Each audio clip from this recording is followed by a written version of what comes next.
Hi guys, welcome back to another video. Peter Kennedy, Kennedy's Garage, Portlaw. What do we have today? We have a 2021 Citroen Berlingo van, and what our issue is check engine light on. Car is driving, he said okay, but intermittently it seems to be a bit down on power, but he said he just doesn't feel like it's running quite as right or as well as it should do. Have done just a fast code scan with our scan tool. Actually, you're going to ask me about miles. The light is on my phone, apologies. It's 146,000 kilometers, 746 on this car. So it's a company van. It's doing a lot of driving. It's up and down the road to Dublin from where we are in Waterford a lot. So this is doing an everyday journey up. So the miles are quite big on it within a relatively short period of time. Probably doing about 50,000 a year or so. We are getting engine malfunction up here on the, what do you call that, display. Also not doing it at this point in time, but we are getting that. Now, I have gone along and just on OBD, I've actually just done a code scan, and the light, the reflection now on my phone is not helping. It's a 2413 current and 2413 pending EGR system performance. Right, turn off my light. Right, where am I at on this? I haven't done any real testing on our EGR valve, other than I'm aware that they do fail. And they do fail according to the actual dealer. They change them fairly regularly. While we are aware of on another occasion, this car has been in once or twice with the coolant level being lower than what it should do. So every, I don't know, maybe week or two, he says he has to top up the actual reservoir just to keep it up where it should be. Other than that, he gets a warning message on the dash because it's low in coolant. Now, from talking to the actual dealer or the store man, I'm going to do a pluck as well. It's Brian in Jim Strang's. They're in Kilsheelan, so they're a Peugeot dealer, and this is a Citroen, but he cross-references everything from Peugeot to Citroen for me and gets me what I need. So he has supplied me with an EGR valve, and according to him, because the coolers fail fairly regularly on these things, the plastic housing, that's most likely going to be where our water is heading. Now, I have put a pressure tester on it. We can, on 2 or 3 occasions, we can find no water leak. I have no residue back at the exhaust, so I don't really know where this coolant is going. It kind of eludes me, but anytime I've been eluded by a coolant leak, it has been EGR related.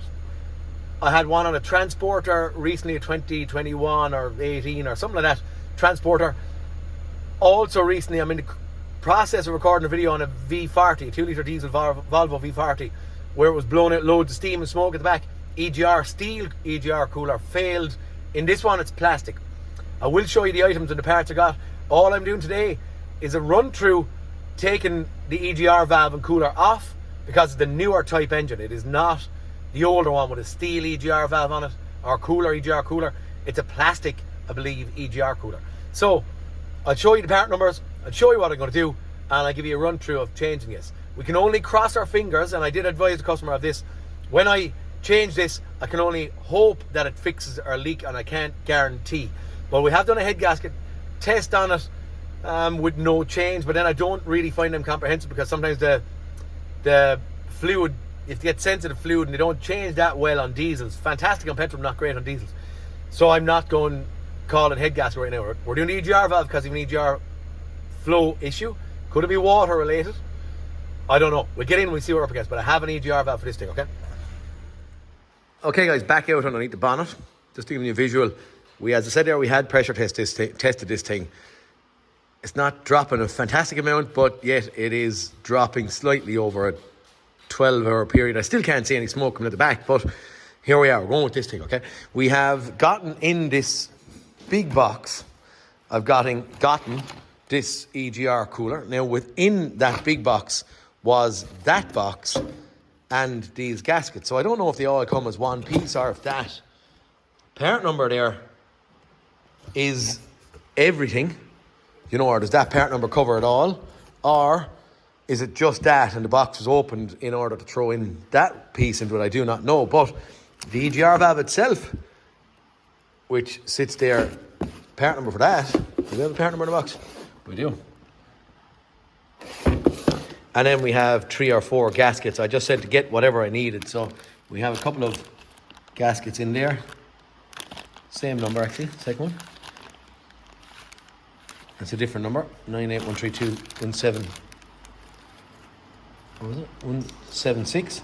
And then 9813217. So there's just a couple of O-rings and seals, etc. that are in there. EGR valve, EGR cooler. It doesn't actually look like the EGR valve itself connects to this. So there's something somewhere along the line that is going to probably be going into situ that will join our exhaust EGR valve, exhaust gas circulation valve, to this somewhere along the line. We have a cooler bypass here, all right, vacuum controlled, but we're going to go along and get this thing renewed anyway. By the looks of it, we do have a steel insert in the inside of the plastic EGR valve itself, but we're going to get this thing replaced. I don't know if I'll be able to test this underwater or anything, the old one. We're just going to get it renewed. We're going to get it banged into that. I have to take out the airbox and a few bits and pieces first to try and see what I can see. I might even just put it up in the air and have a look from the bottom, but I think I'll take out the airbox anyway, because that's a definite that's going to have to come out, and we'll roll on from there. So far, I've just taken off bits of plastic around here, taken off the wipers and the plastic cowling around it. I'm trying to get a visual in on this thing, so I'm trying to gain a bit of room. Airbox out. You can see my EGR valve here. That goes direct into the cylinder head, and then there's our cooler. There's our cooler bypass vacuum canister anyway. And I think I'm done on my water leak, because I'm seeing water residue all around here. You can see kind of white splashes on that hose versus the hose behind it is black, and that's all dribbly drabbly. Now it's not coming from the hose, I did verify that, so it's coming from around, you know, the cooler area itself. So I'm happy enough that we're on the right track, but getting in at this thing then could be another challenge. What I'm actually doing is I'm taking off or trying to get rid of this wiring harness out of my way. So fuel pressure sensors, glow plug wiring, manifold absolute pressure sensors, throttle bodies and all that kind of stuff. It's rolling over here, and it's down on crank sensor down there. There's something coming across here, maybe to a differential pressure sensor or something, I haven't a clue. But there's a joining just down here, and then I have another one rolling in there somewhere onto, I think it's an inlet metering valve on a high pressure fuel pump. But I'm going to try and get this harness out of my way first. Once that out of my way, I think I'm just going to take out my EGR valve just for a little bit more room. And I can see very little from the bottom, but I definitely have to get off this water pipe in order for that cooler to come back. It is all very, very tight in there, I have to say. There's no big mad amount of room, so I'm just going to keep fighting with this for a few minutes and see where we end up. Wiring loom disconnected over here off the crank sensor and back up and out of my way. So I'm starting to gain a little bit of room. We can get a bit better visual on it. I'm going to pull out this EGR valve now. I have the water hoses disconnected off it. Get that up, and then I'm hoping that I get a better visual on that water pipe that's running around the back. The water pipe is the probably main one that's going to stop or inhibit me from getting my cooler out. So, yeah, once we get out, we might get a little bit more. EGR valve removed at this point in time. It actually fought me a bit, as in I had a job getting it to come loose, so I had to wind, wiggle, blah, blah, blah, twist, and I got it up and out eventually, okay? Probably in there, well crusted in there, but it came out anyway. The next stage of my attack was going to be this water pipe that sits on the back. Can all be gotten at from the very, very top. I pulled off the clip off of here, which is that section here. Once the clip was off, and that little pipe off here, 2 pipes off the EGR valve as we know of. Over here then, or at least we'll head in from the back, there's a little bracket holding that EGR cooler bypass control solenoid. Got that off, and another little bracket then down there, as you can see it just sitting there. That's bolted on here. Got that unbolted as well. And then there's 4 bolts.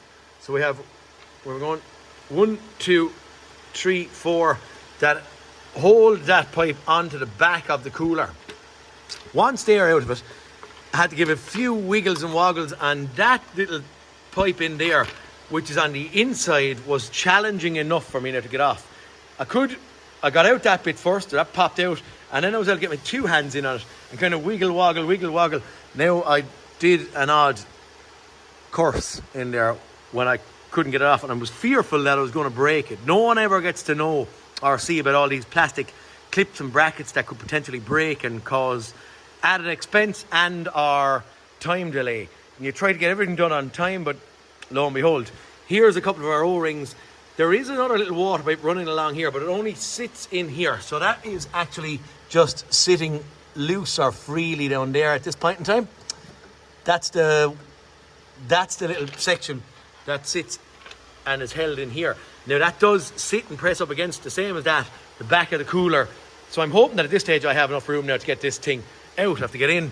I'm going to use my own new EGR cooler to signify where my bolts are. I can see that EGR pipe over there is on my 2 bolts holding that, 2 bolts holding it in here, and I'd say there's only 1 or 2 then holding the cooler in itself on the back, and it should come out then. Fingers crossed. Well, hey, we are actually just out. Whippy-doo. Okay, we can see coolant residing in little crevices in there. We have all of these kind of coolant like marks around there. Now I didn't create or cause them,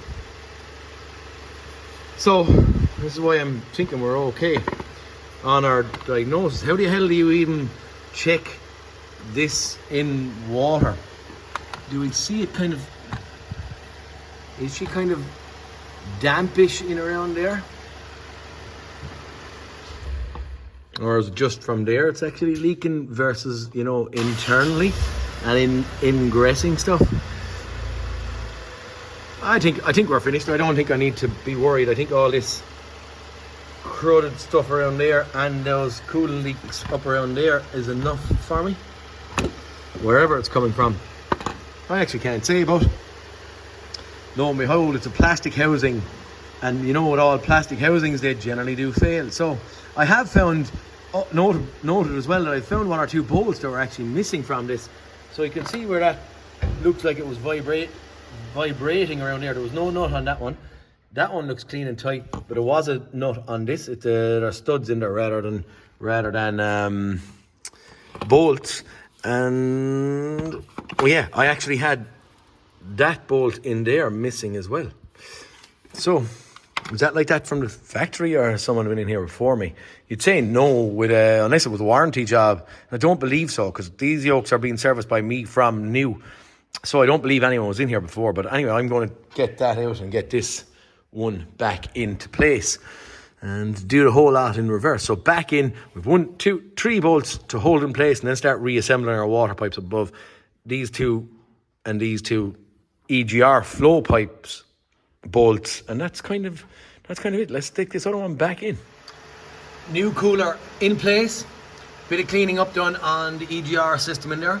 All 3 bolts squeezed together, 4 seals, 1, 2, 3, 4 replaced and ready. Bit of silicone spray on them to get it back together for ease, and going to start reinstating this bit of an item anyway. I took off the wire actually off the starter. I've the nut gone back onto that, and I make sure you disconnect the battery, lads. Yeah, time for that bit. New EGR valve going into place. Bit of lubrication to make sure it goes in nice and easy for us. A couple of water holes have been connected on, and then we're going back in with the wiring. That is that mechanically, lads. I have every clip, bracket, bolt, wiring harness back in place. Every clip that got taken out, I kind of pay attention, and I'd say the same to anyone. Just pay attention and get them back in exactly where they should be held. Most bits will just fall into place if you kind of are comprehensive and put it back in right. So our loom, our crank sensor is clip back on there, and all the little brackets holding the wiring harness in place. So you're kind of inhibiting anything going wrong in future because of us working on it. But that's it. I think I'm nearly ready to fill this thing with coolant.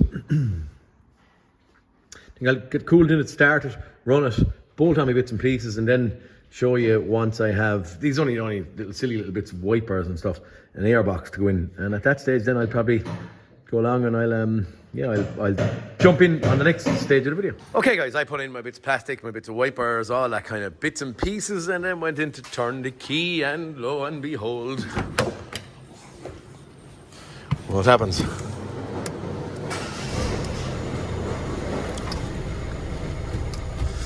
She starts, but I'm going to tell you why I was starting to record this is it actually didn't.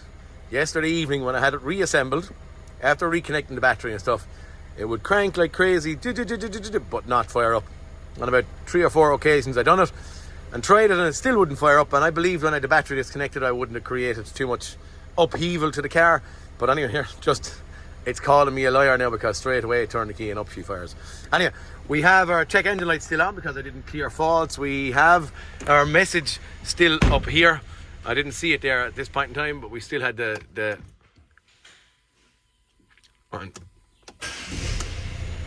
we had a moment ago the message coming up there about engine fault. Don't see it at this point in time. There we go. Engine fault repair needed. So I'm going to do an EGR valve initialization and clear faults, etc. And yeah, get this thing out on the road for a spin. Okay guys, that is kind of it. I have had this thing out for a drive, not a huge amount of miles, 5, 6, 8, 10 miles. Just graphing my EGR valve and my airflow quantity. So our airflow quantity is rising as I'm pressing the throttle, dropping as I'm coming off the throttle, and I was only just feathering on the throttle just to make sure that my EGR valve was opening, closing, not going to give us any warning lamps back on the dash. I actually don't know why it decided to not start after I had this thing reassembled, but I didn't do anything, and I left it sit overnight, and then lo and behold, unless it was immobilizer related or something like that, but yet I had no faults to do with any of that stuff. So at this point in time, I'm stating that I'm happy.